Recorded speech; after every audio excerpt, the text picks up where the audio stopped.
अस्सलामुअलैकुम। आज की वीडियो में मैं आपके साथ घर में लहसुन और अदरक का पेस्ट बनाने की तरकीब लेके आई हूँ।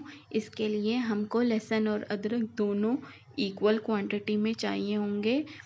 इन दोनों को हमने इक्वल क्वांटिटी में लेना है। उसके बाद हम इसको कर लेंगे वॉश।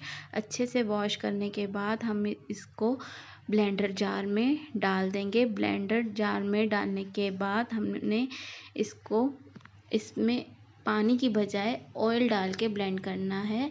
इसमें हमने इतना ऑयल डालना है जिससे ये ब्लेंड हो जाए।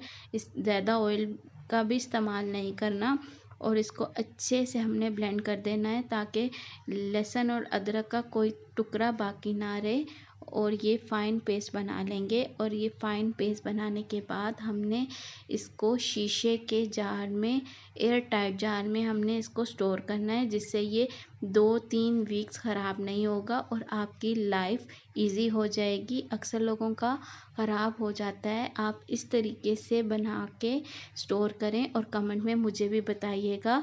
अल्लाह हाफिज़।